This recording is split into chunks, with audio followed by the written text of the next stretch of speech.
Və bizim qonağımız var, tərəflərin bir-birindən ittihamlarını danışdıq və bu ittihamlar nə dərəcədə realdır və nə dərəcədə əslində beynəlxalq hüququn öhdəliklərinə cavab verir. Hüquq müdafiəçisi Əhməd Şahidov bizləndir. Əhməd müəllim, xoş görürük, sabahınız xeyir. Sabahınız xeyir olsun. Təşəkkür edirəm dəvətimizi qəbul etdiyiniz üçün. İndi tərəflərin bir-birinə ittihamlarını mən az öncə səsləndirdim. Deməli, Netanyahu deyir ki, Tehran nüvə silahını Husilərə ötürməyi planlaşdırırdı. İran tərəfi isə İsraili Birləşmiş Ştatların regiondakı hərbi bazalarını istifadə etməkdə və s. ittiham edir. İndi ümumi mənzərəyə baxanda beynəlxalq hüququn burada hansı qayda və öhdəlikləri pozulur və tərəflərin bir-birini ittiham etdiyi məsələlər nə dərəcədə real görünür? Sabahınız xeyir olsun. Mən bütün Bakı TV izləyicilərini salamlayıram.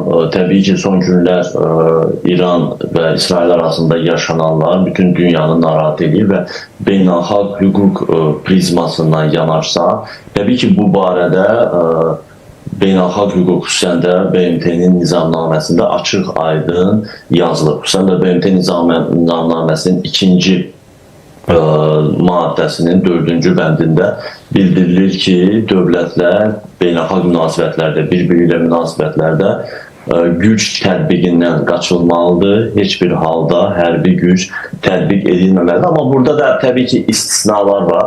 Əgər bir ölkə öz suverenliyinə, ərazi bütövlüyünə və sərhədlərinin toxunulmazlığına real və yaxın təhlükə hiss edərsə, self-defense, yəni özünün müdafiə hüququndan istifadə edə bilər. Amma burada da mübahisəli məsələlər var. Çünki özünə təhdid, özünün milli təhlükəsizliyinə, sərhədlərinin toxunulmazlığına təhdid birbaşa olmalıdır yaxın məsafədə və qaçılmaz olmalıdır və bu belə olan halda həmin dövlət BMT Təhlükəsizlik Şurasına xəbərdarlıq etməklə qarşı tərəfə hərbi güc tətbiq edə bilər.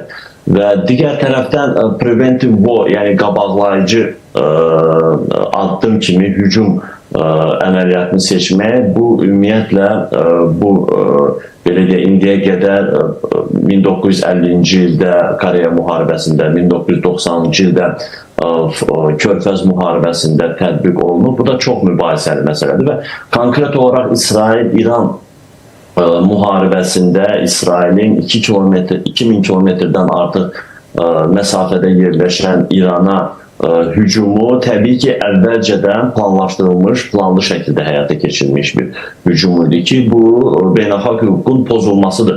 Çünki İsrailin ərazisinə, sərhədlərinin toxunulmazlığına və suverenliyinə real təhlükə yox idi.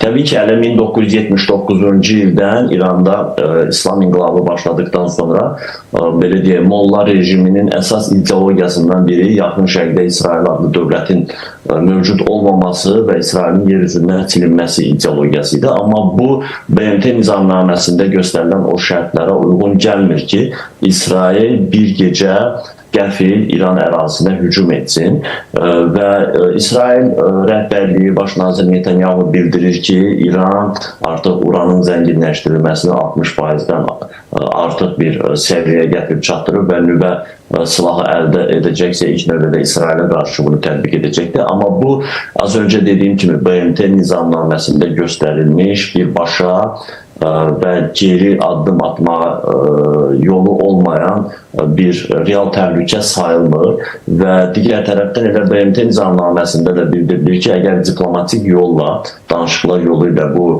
hücumdan qaçılması mümkündürsə, heç bir halda hücum reallaşdırıla bilməz. Bu baxımdan İsrailin İrana bir gecə qəfil hücum etməsi, hərbi əməliyyatları tam şəkildə beynəlxalq hüququn pozulmasıdır.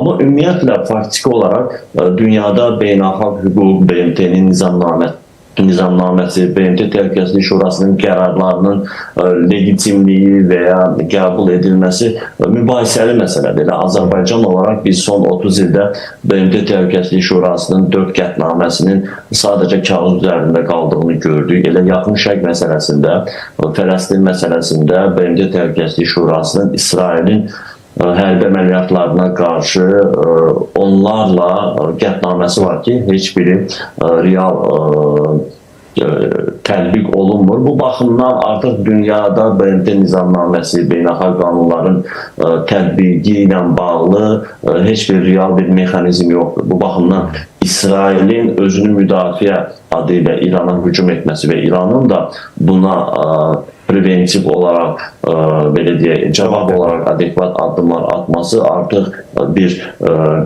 normal qarşılanır. Amma burada təhlükəli olan nədir? Bu president yarada bilər. Artıq bundan sonra digər dövlətlər də preventive war, yəni qabaqlayıcı addım atmaq səbəbilə, bəhanəsi ilə düşmən saydığı ölkəyə real hücum təşkil edə bilər və deyə bilər ki, mən qarşı tərəfin hücumunu qabaqlamaq üçün özüm ilk hücum edelim ki, bu artıq dünyada daha böyük xaosa, yeni müharibələrə gətirib çıxara bilər. Bu baxımdan İsrail-İran arasında yaşanan hərbi əməliyyatlar, toqquşmalar, müharibələr təbii ki, bütün bəşəriyyət üçün ciddi narahatlıq yaradır. Sabah Şimali Koreya, Cənubi Koreyada hansısa bir hərbi obyektə hücum edərək bunu özünü müdafiə aktı kimi qiymətləndirilə bilər ki, bu artıq dünyada yeni və daha böyük qlobal müharibələrə gətirib çıxara bilər. Burada beynəlxalq ictimaiyyətin də, beynəlxalq qanunların da, elə BMT Təhlükəsizlik Şurasının da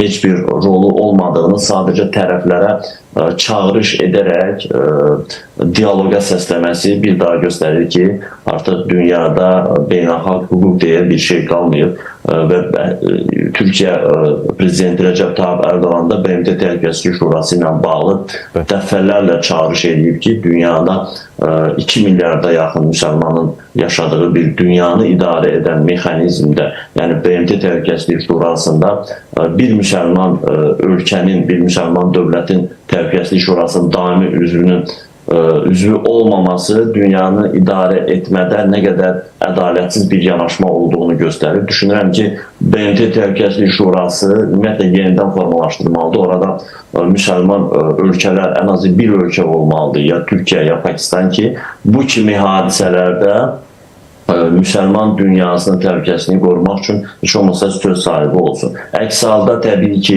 belə müharibələr qaçılmazdır və İsrailin İrana hücumu, onun ardınca da İranın İsrailə cavab hücumu artıq normal qəbul olunur. Aydındır, Əhməd müəllim, təşəkkür edirik. Çox sağ olun.